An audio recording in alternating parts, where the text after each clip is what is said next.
नमस्ते बच्चों, सब कैसे हैं? ठीक है ना? सभी का स्वास्थ्य कैसे हैं? और ब्रेकफास्ट करके ही आप आगे होंगे। तो फिर अभी हम पिछले क्लास में बचपन पाठ का आधा भाग हमने पढ़ाया है। अभी आधा हम आज पढ़ेंगे। अभी हमने ज़ोर गरम चना का बोल दिया है। पुड़िया में चना लेके खाते समय एक एक कदम रखते समय बहुत मज़ा आता था, ऐसे लेखिका ने कहा है। सभी को वो मज़ा आता था वैसे खाते समय और ऐसे चलते समय गरम गरम चना खाते समय। कुछ बच्चे हैं ना, पुड़िया पर तेज़ मसाला बुरकवाते का मतलब है मसाला डाल ऐसे स्प्रिंकल करते उसके ऊपर छिड़काते, ऐसे मसाला बुरकवाते। पूरा गिरजा मैदान घूमने तक ये पुड़िया चलती, अर्थात उतना चना उसमें है। पूरा गिरजा मैदान घूमने तक, गिरजा मैदान का मतलब चर्च का मैदान, घूमने तक वह पुड़िया चलती। एक एक चना पापड़ी मुंह में डालने और कदम उठाने में एक खास ही लय रफ्तार थी। खास ही एक लय भी है और एक रफ्तार। रफ्तार का मतलब गति और लय सब है उसमें। ये चना खा खा के चलते समय छुटपन, जब हम छोटे थे ऐसे बोलते समय छुटपन बोलते हैं। बच्चा होने का भाव बचपन है, लड़का होने का भाव लड़कपन है, ऐसे छोटा होने का भाव छुटपन है। तो छुटपन में हमने शिमला रिज पर बहुत मज़े किए हैं। घोड़ों की सवारी भी की है, घोड़े पर बैठ के ऐसे सवारी की है। शिमला के हर बच्चे को कभी न कभी यह मौका मिल ही जाता था। हर बच्चे को कभी न कभी एक न एक दिन ये मौका मिल जाता था। हम जाने क्यों घोड़ों को कुछ कमतर करके समझते। कभी कभी ऐसे समझते हैं घोड़ों को कुछ कम करके। नहीं, ऐसा नहीं समझना। कमतर करके समझते, उन पर हंसते थे, घोड़ों पर हंसते थे हम। ननिहाल के घोड़े है ना, लेखिका कह रही है उनके ननिहाल के, ननिहाल का मतलब नाना के घर। ननिहाल के घोड़े खूब हृष्टपुष्ट और खूबसूरत, बहुत हेल्थी। हृष्टपुष्ट बोलते समय ऐसे हैं, हटा कटा और खूबसूरत, देखने में बहुत सुंदर थे। और उनकी बात फिर कभी, अभी हम घोड़ों की बात अभी नहीं कहेंगे और फिर कभी उसके बारे में मैं बताऊंगी, ऐसे लेखिका बता रही है। अभी वो है ना, सभी बोलने का समय नहीं होगा। तो जो ये बोलना चाहती है बचपन की स्मृतियाँ, उसके बारे में ही अभी मैं बोलूँगी। घोड़ों के बारे में बाद में मैं बोलूँगी, ऐसे लेखिका कह रही हैं। लेखिका कौन है? कृष्णा सोबती। अब घोड़ों के बारे में फिर कभी, अभी नहीं। आप सुनना चाहते तो भी अभी नहीं, फिर कभी। शाम को रंग बिरंगे गुब्बारे मतलब बलून, रंग बिरंगे गुब्बारे, सामने जाकू का पहाड़, ऊंचा चर्च की घंटियां बजती तो दूर दूर तक उनकी गूंज फैल जाती। लगता इसके संगीत से प्रभु यीशु स्वयं कुछ कह रहे हैं। ये घंटी बजने की आवाज़ सुन के ऐसे लेखिका सोच रही है ईसा मसीहा प्रभु यीशु स्वयं कुछ बता रहे हैं हमसे, ऐसे लेखिका को लग रहा है ये घंटी बजने की आवाज़ सुन के। तो फिर सामने आकाश पर सूर्यास्त हो रहा है, सनसेट, सूर्यास्त हो रहा है, गुलाबी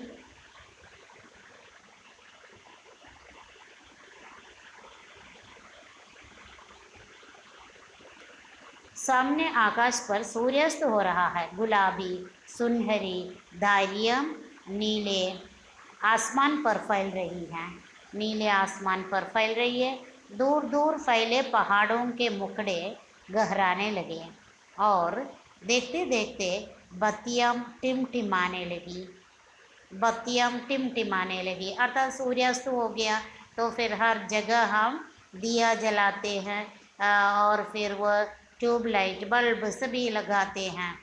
फिर अभी देखो हर जगह अभी बत्तियां टिमटिमाने लगी। रिज पर की रौनक और माल की दुकानों की चमक के भी क्या कहने। रिज पर की जो रौनक है यानी बत्तियां जल रही है, तो फिर माल की दुकानों की चमक क्या कहने, अर्थ कह नहीं सकते, उतना सुंदर है। स्कैंडल पॉइंट की भीड़ से उभरता कोलाहल। एक एक पॉइंट एक एक जगह के बारे में बता रहे शिमला के। सर्वर स्कैंडल पॉइंट के ठीक सामने उन दिनों एक दुकान हुआ करती थी, दुकान शॉप हुआ करती थी, जिसके शोरूम में शिमला कालका ट्रेन का मॉडल बना हुआ था। मॉडल बना हुआ था। आपने किसी एयरफोर्स के या आर्मी के जाते समय आप वो क्या हैं तोप का वो सभी मॉडल देखते होंगे। कहीं एयरफोर्स के उधर जाते समय आपको प्लेन का ही मॉडल है उधर आप देख सकते हैं। ऐसे जगह जगह ऐसे रखते हैं। देखिए अभी इधर दुकान में क्या है, शोरूम में शिमला कालका ट्रेन का मॉडल बना हुआ था, मॉडल बना के रखा था शिमला कालका ट्रेन का। इसकी पटरियाँ उस पर कड़ी छोटे छोटे डिब्बों वाली ट्रेन पटरियाँ रेल और उसके उस पर खड़ी छोटे छोटे डिब्बों वाली ट्रेन, मॉडल ट्रेन बना के रखा है। तो बड़ा बड़ा बनाने की ज़रूरी नहीं, उसका मॉडल ही बनाना है।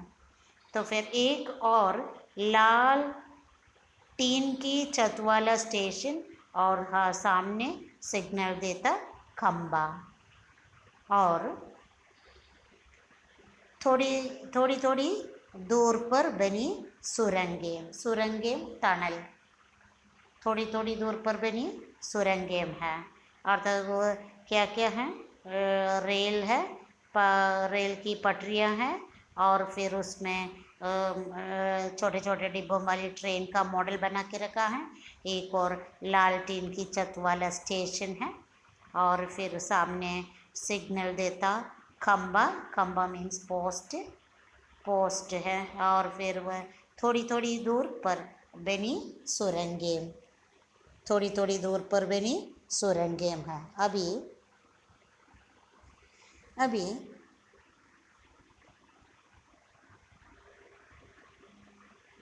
पिछली सदी में तेज रफ्तार वाली गाड़ी वही थी, उसका ही मॉडल बना के रखा है। कभी कभी हवाई जहाज़ भी देखने को मिलते हैं। हवाई जहाज़ प्लेन उस समय की बात बता रहे हैं ना।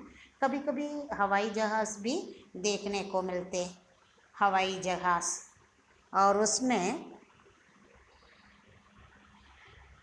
देखने को मिलते। और क्या है ना, दिल्ली में जब भी उनकी आवाज़ आती बच्चे उन्हें देखने बाहर दौड़ते। अंदर है बच्चे फिर भी हवाई जहाज़ की आवाज़ सुनते ही दौड़ के बाहर आते और देखने लगते आकाश की ओर, टकटकी लगा के ऐसे देखते रहते कहाँ है वो हवाई जहाज़ ऐसे। और उसके बच्चे उन्हें देखने के लिए बाहर दौड़ते, दिखता एक भारी भरकम पक्षी उड़ा जा रहा है, ऐसे ही दिखेगा, उतना ही दिखेगा, एक बड़ा पक्षी उड़ के जा रहा है और पंख फैलाकर ये देखो और वह ये गायब। ऐसे ही हम अगर घर के अंदर है तो भाग के आके देखने लगते, तब तक वह गायब, छोटा सा ऐसे दिखता है फिर उसके बाद गायब है अप्रदेश। उसकी स्पीड ही इतनी तेज़ लगती, इसकी स्पीड इतनी तेज़ लगती। और हम गाड़ी के मॉडल वाली दुकान के साथ एक और ऐसी दुकान थी जो मुझे कभी नहीं भूलती। ये वह दुकान थी जहाँ मेरा पहला चश्मा बनाता, चश्मा स्पेक्स और स्पेक्टिकल्स, पहला चश्मा बनाता। वह दुकान मैं कभी नहीं भूल सकती, ऐसे लेखिका ने क्यों कहा है अभी देखेंगे। वहाँ आँखों के डॉक्टर अंग्रेज़ थे, इसका मतलब इंग्लिश के डॉक्टर थे, और फिर उन डॉक्टर को दिखा के चश्मा पहनना पड़ा इनको। और इसमें डॉक्टर तो अंग्रेज़ थे। शुरू में चश्मा लगाना पड़ा, और लगाना बड़ा अटपटा लगा, ऐसे बोल दिया है। चश्मा लगाना पड़ा इनको, लेकिन शुरू में अटपटा लगा, बहुत अजीब सा लगा। और वो क्या है, छोटे बड़े मेरे चेहरे की ओर देखते और कहते, आंखों में कुछ तकलीफ़ है, इस उम्र में ऐनक, दूध पिया करो। मैं डॉक्टर साहब का कहा दोहरा देती, कुछ देर पहनोगी तो ऐनक उतर आ जाएगी, ऐसे डॉक्टर साहब ने बताया है। कोई भी डॉक्टर ऐसे ही बोलते हैं, कुछ दिन के लिए पहनना और फिर उतर जाएगी, फिर पहनना नहीं पड़ेगा, कुछ दिन पहनने से वो ठीक हो जाएगा, ऐसे करके डॉक्टर साहब ने बताया था।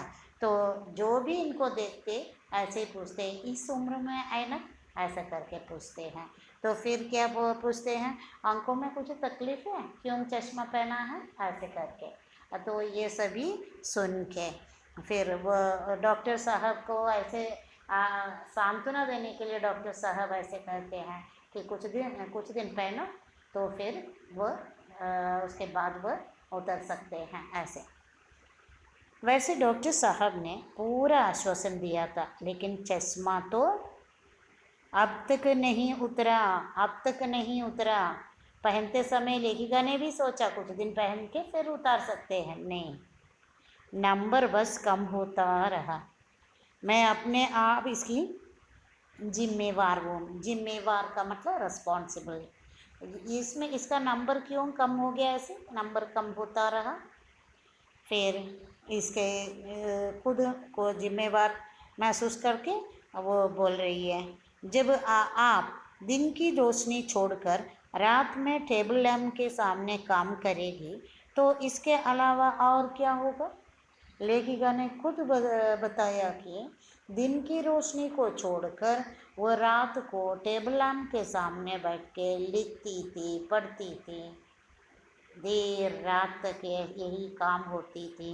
इसलिए इनकी आँखों में क्या है, वह इसमें जो पहली बार इन्होंने टेबल लैम्प के सामने काम करेगी तो इसके अलावा और क्या होगा, अर्थात चश्मा रखना ही पड़ेगा ऐसे लोगों को, यही लेखिका बता रही है। क्योंकि वो खुद मैं ही इसके लिए रिस्पॉन्सिबल, जिम्मेवार हूँ, मैं ही इसके लिए जिम्मेवार हूँ, यही होगा ऐसे करते समय। जब पहली बार मैंने चश्मा लगाया तो मेरे एक चचेरे भाई ने, चाचा के बेटे चचेरे भाई ने मुझे छेड़ा, देखो देखो कैसी लग रही है, ऐसे करके छिड़ाया। आंख पर चश्मा लगाया ताकि सूझे दूर का दिखने के लिए, ऐसे आंख पर चश्मा लगाया। ये नहीं लड़की को मालूम सूरत बनी लंगूर की। तो फिर चचेरे भाई ने छिड़ाने के लिए ऐसे गाना गाया, वो क्या है, ये नहीं लड़की को मालूम, लड़की को ये भी नहीं मालूम कि चश्मा पहनने से लंगूर की सूरत लगी है। अभी सूरत बनी लंगूर की, अभी लंगूर की सूरत जैसे लग रही है, ऐसे बताया है इनके चचेरे भाई ने। तो अभी आपको मालूम हो गया लेखिका को चश्मा पहनना पड़ा क्योंकि लेखिका दिन की रोशनी में कभी नहीं पढ़ती लिखती, रात को टेबल लैम्प के सामने बैठ के ऐसे लिखती पढ़ती थी, इसलिए इसको छोड़ के और क्या होगा ऐसे बोल दिया है। यही होता है इसका परिणाम, लेखिका को मालूम है, क्योंकि आँख की रोशनी कम होती ही रही। वही मैं खींची कि मुझ पर ये क्यों दोहराया जा रहा है, पर शेर बुरा न लगा। शेर, इसको शेर बोलते हैं, शेर शायर। किसी के ऊपर हो 2 लाइन की कविता करना वो शायर है। तो फिर शेर बुरा नहीं लगा।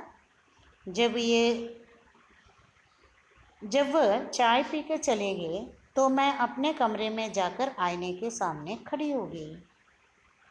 कई बार अपने को देखा, ऐनक उतारी, फिर पहनी, फिर उतारी, देखती रही।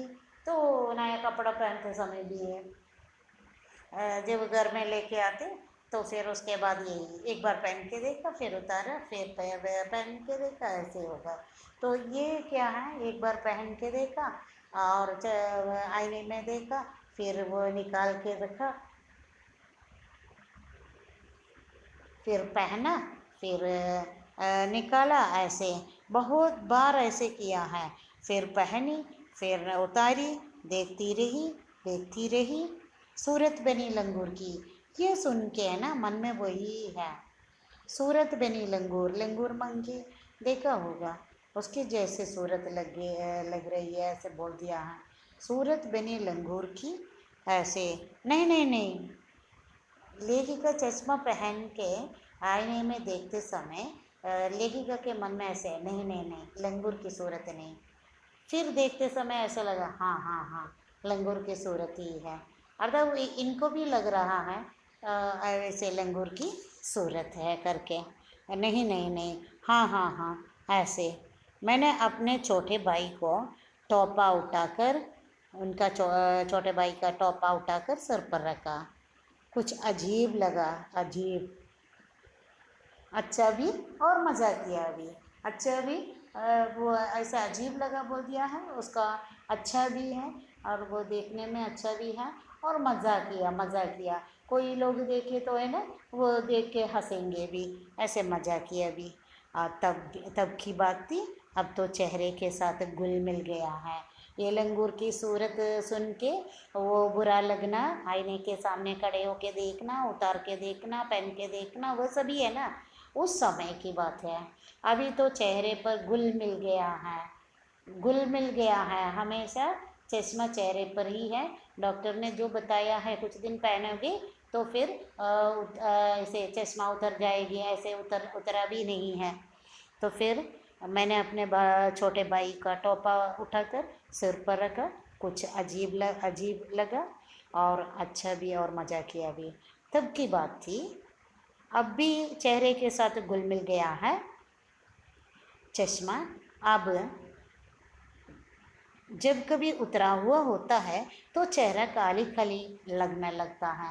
अभी कभी कभी उतार के रखती तो लेखिका को लगता है कुछ खाली खाली है, चेहरा कुछ खाली खाली है। चश्मा पहनने की आदत हो गई लेखिका को, और याद आ गया वह टोपा, काली फ्रेम का चश्मा और लंगूर की सूरत। ये सभी बचपन में कभी भूल नहीं सकती, ऐसे लेखिका बता रही है। वह टोपा जो हिमाचली टोपियाँ लोग पहन के घूमती हैं, उसके बारे में है वो टोपा, और फिर काली फ्रेम का चश्मा, और फिर लंगूर की सूरत। हाँ, इन दिनों शिमला में मैं सिर पर टोपी लगाना पसंद करती हूँ। उधर के लोग है ना, सिर पर तरह तरह की टोपियाँ पहन के ऐसे घूमते थे, इसलिए मैंने कई रंगों की जमा कर ली है टोपी, कई रंगों की, अगर विभिन्न रंग की टोपियाँ उसकी जमा कर ली है, इसका मतलब कलेक्ट किया है।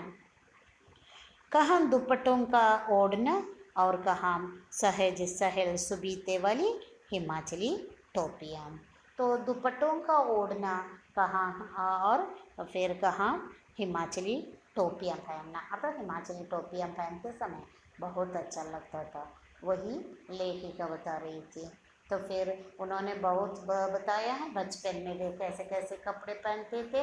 बचपन में वे इतवार के सुबह उनको क्या क्या काम करना पड़ता है, हर शनिचर को उनके घर में उनको क्या पिलाते थे, और फिर उसके बाद वो जोर गरम चना खा के फिर शिमला का काफल कसमल और वो सभी, ये सभी ऐसे बताया था।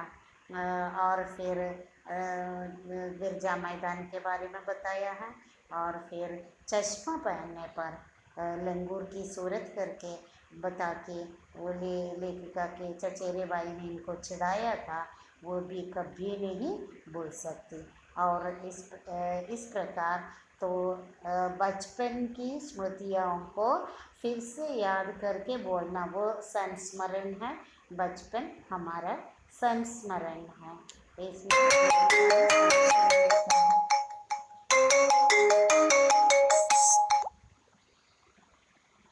संस्मरण है।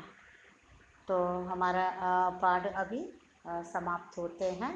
तो फिर वह कुछ संदेह है, कहीं कहीं आपको समझ में नहीं आए हैं, तो फिर आप मुझे पूछ सकते हैं, हमारे मीटे क्लास में आप पूछ सकते हैं। तो किसी भी डाउट हम उधर क्लियर करेंगे। धन्यवाद।